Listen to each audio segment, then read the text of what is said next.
Finding a job had become an urgent necessity for me. I had bills piling up and no steady income. So, when I stumbled upon a job listing on Craigslist offering great pay for minimal work with flexible hours, I jumped at the opportunity. The job was advertised as a clerical position at a small company. The ad mentioned the need for someone who could start immediately, and I figured it was worth a shot. I responded to the ad and received a prompt reply from a man named Mr. Harris. He seemed professional in his emails and asked me to come in for an interview the following day. He mentioned the office was located in an older building on the outskirts of town, but reassured me that it was safe and easy to find.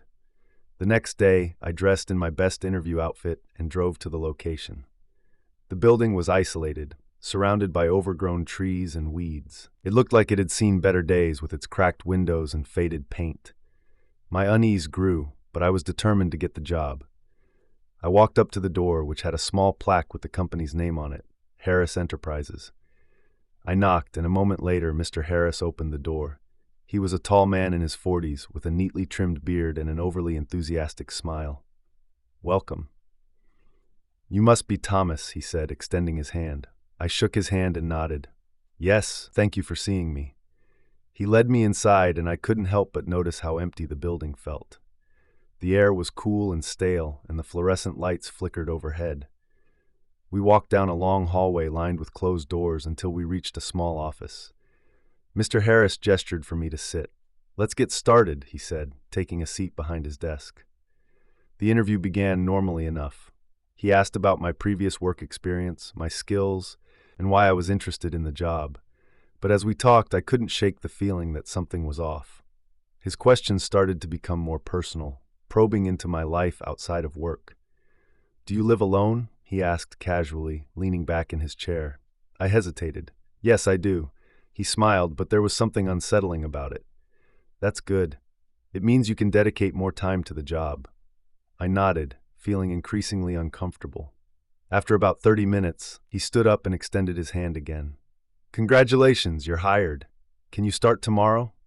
I agreed, partly out of desperation and partly because I didn't want to be rude. He handed me a set of keys and gave me a brief rundown of my duties, which included organizing old documents and cleaning out storage rooms. The next day I arrived early, determined to make a good impression. Mr. Harris wasn't there when I arrived, but he had left a note on the desk with instructions for the day. I began sorting through the documents, which were old and dusty. It was tedious work, but I was grateful for the opportunity. As the hours passed, I started to notice odd things about the office. There were rooms filled with bizarre items, antique dolls, rusted tools, and old photographs that seemed out of place. The whole place had an eerie atmosphere that made me feel uneasy. Around midday, I took a break and decided to explore the building a bit more. I opened one of the closed doors and found a small storage room. Inside, there were boxes stacked high, and the smell of mold was overpowering. As I rummaged through the boxes, I found something that made my blood run cold. A collection of photographs showing various people, all with expressions of terror on their faces. I quickly put the photos back and closed the door, my heart racing. I wanted to leave, but I needed this job. I decided to keep working and avoid that room. A few days later, Mr. Harris gave me a new task. He handed me a box of old letters and told me to organize them by date. As I sorted through the letters, I began to notice a pattern. Many of them were written by people who had worked for Mr. Harris, detailing their experiences and expressing fear for their safety. One letter, in particular, caught my attention.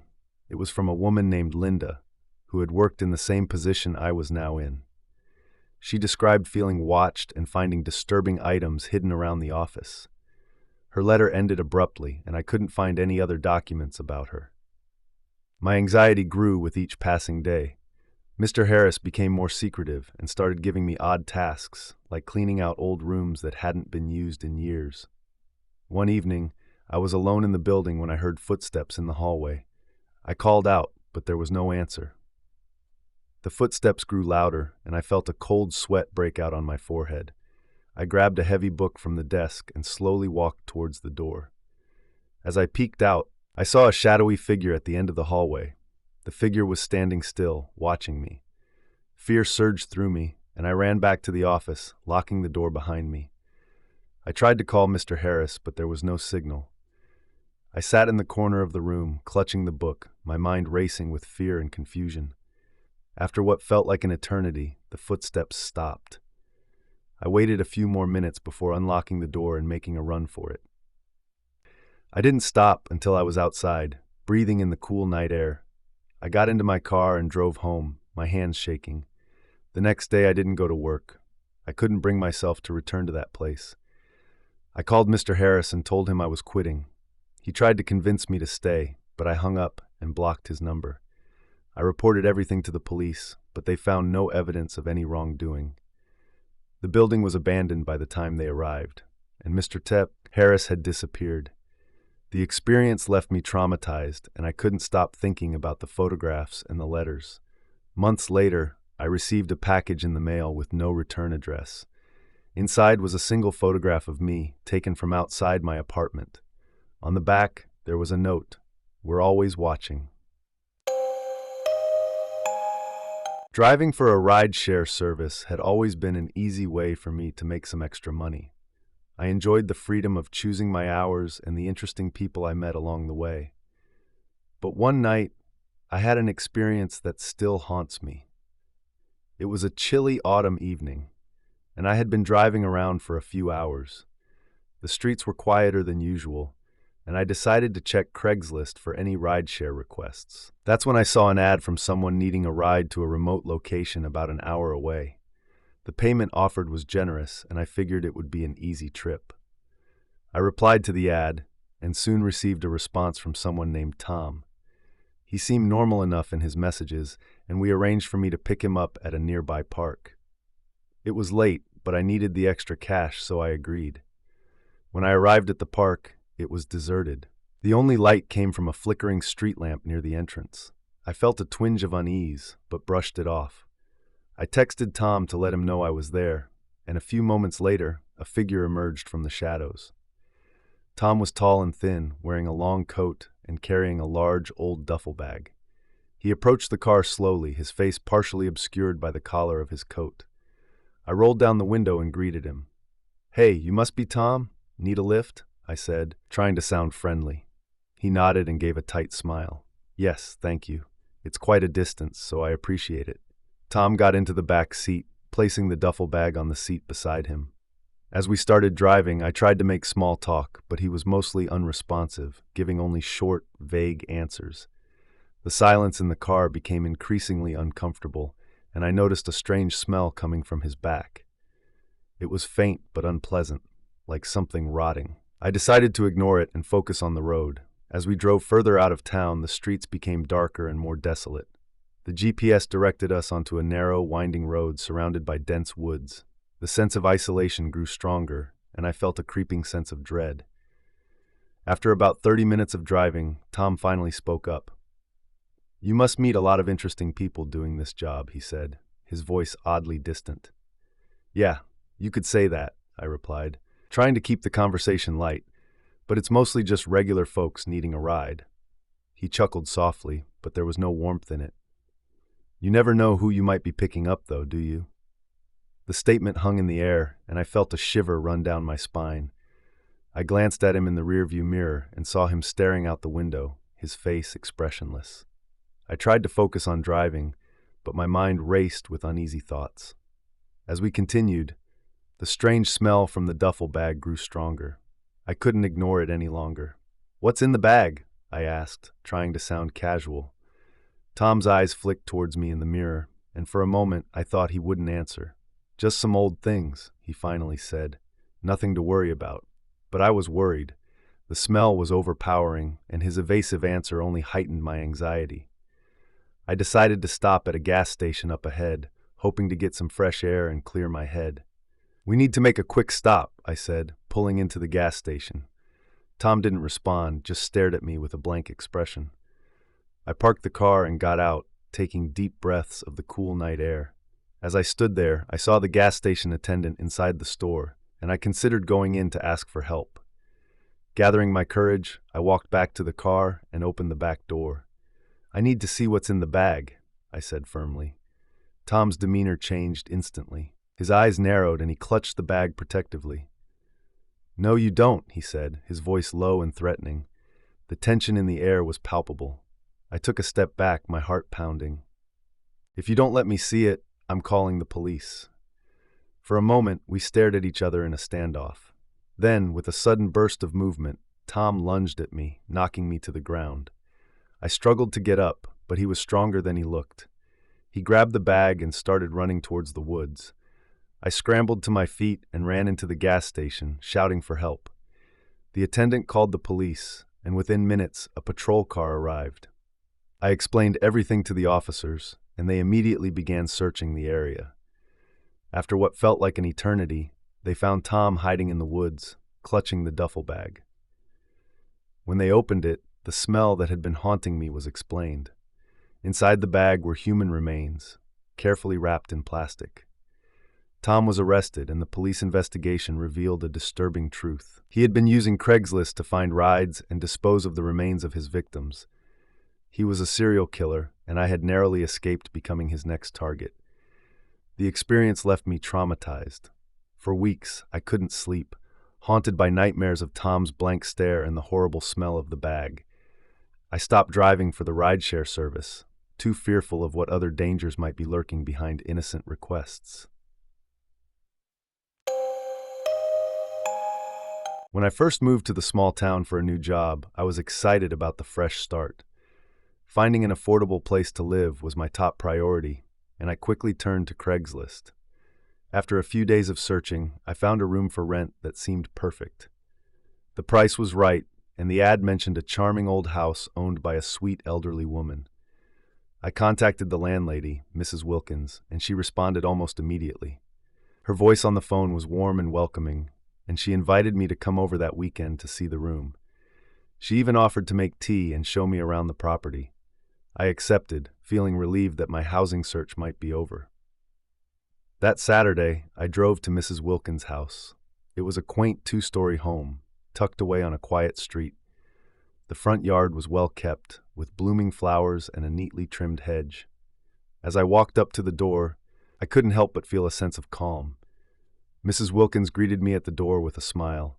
She was a petite woman with silver hair neatly tied back in a bun. Her kind eyes and gentle demeanor put me at ease instantly. "Welcome, dear. Come in," she said, ushering me inside. The interior of the house was just as charming as the outside. It was filled with antique furniture, lace curtains, and the smell of freshly baked cookies. Mrs. Wilkins led me to the kitchen, where she had laid out a plate of cookies and a pot of tea. We chatted for a while, and she told me stories about the town and the history of the house. Eventually, she showed me the room I would be renting. It was cozy and well-furnished, with a large window that let in plenty of light. I felt comfortable and decided to take the room. The first few weeks went by smoothly. Mrs. Wilkins was an excellent host, always offering homemade meals and asking about my day. I settled into my new job and started to feel at home. But slowly, things began to change.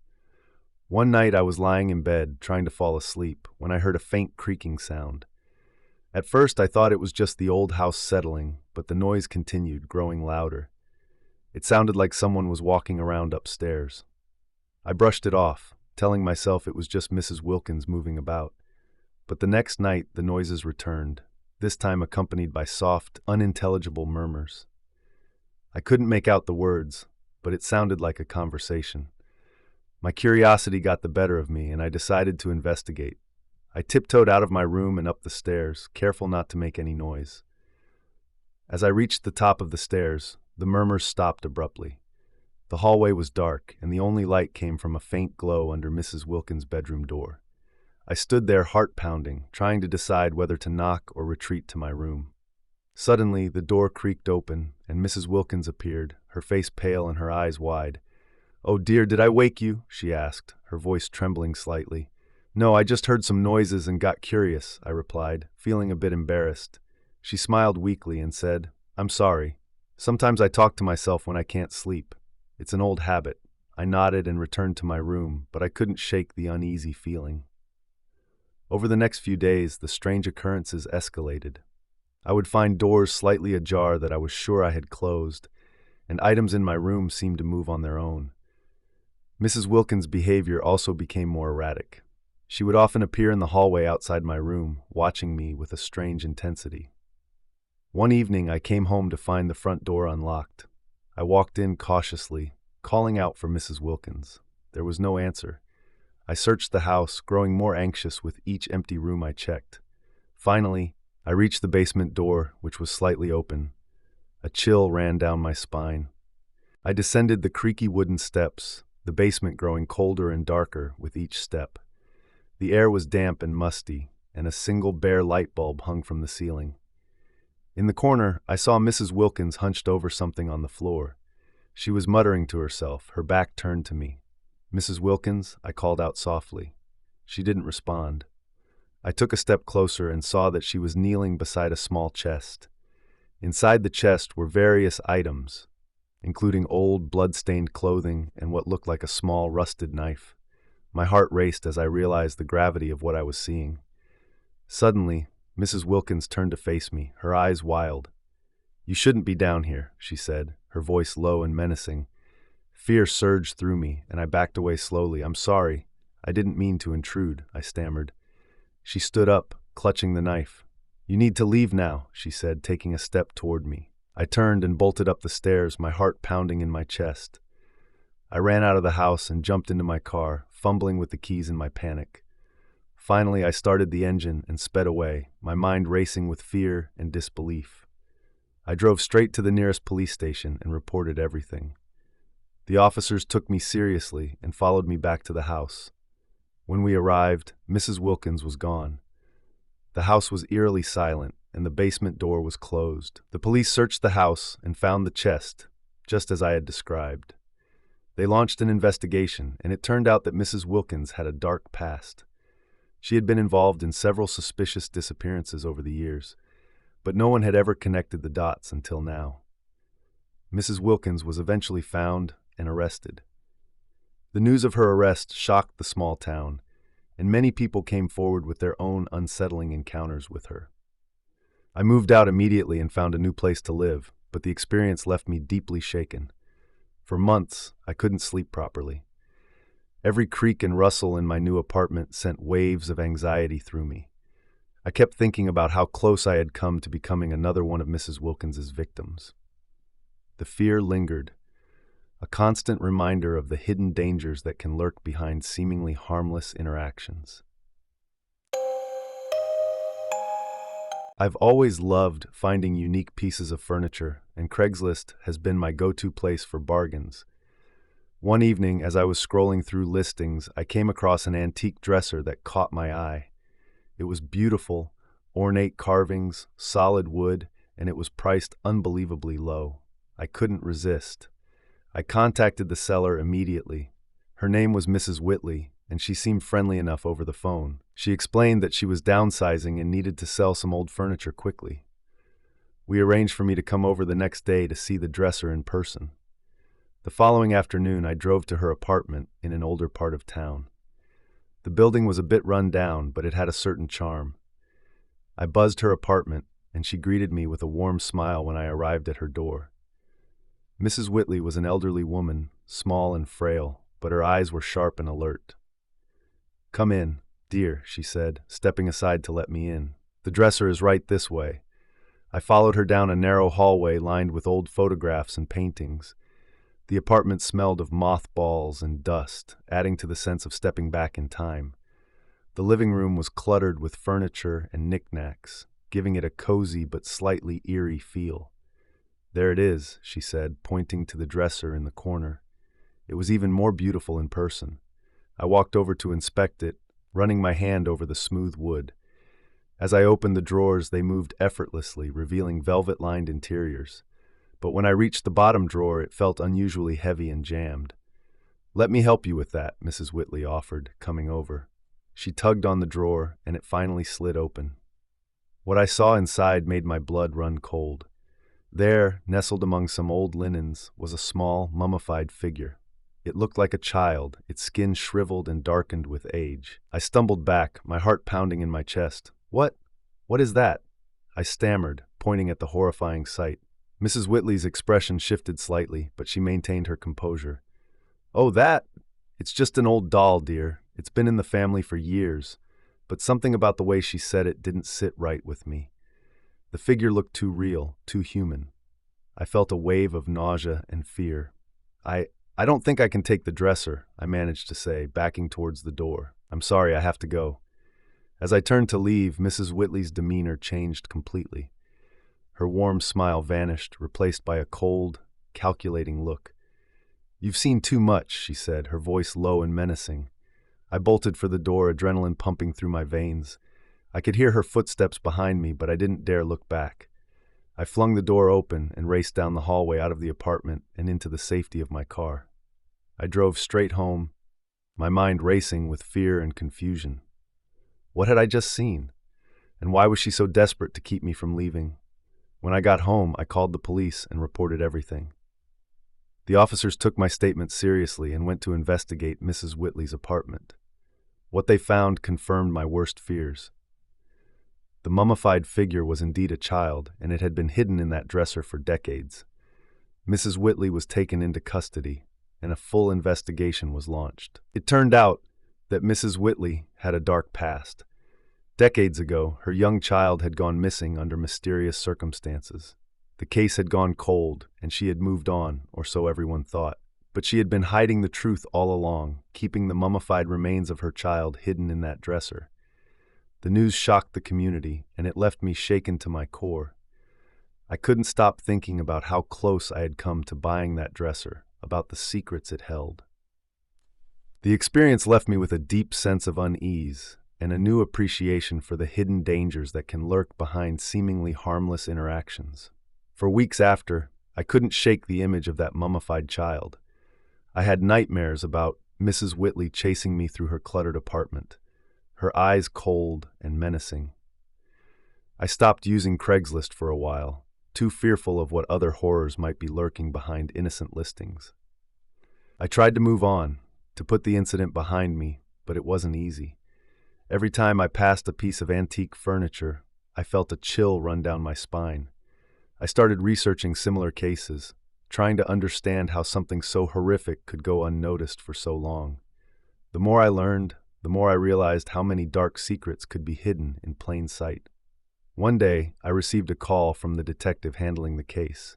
He thanked me for coming forward and told me that Mrs. Whitley had confessed to everything. She had been living with the guilt and the horror of what she had done for years, but she had never been able to let go of her child's remains. The detective assured me that justice would be served, but his words did little to ease my mind.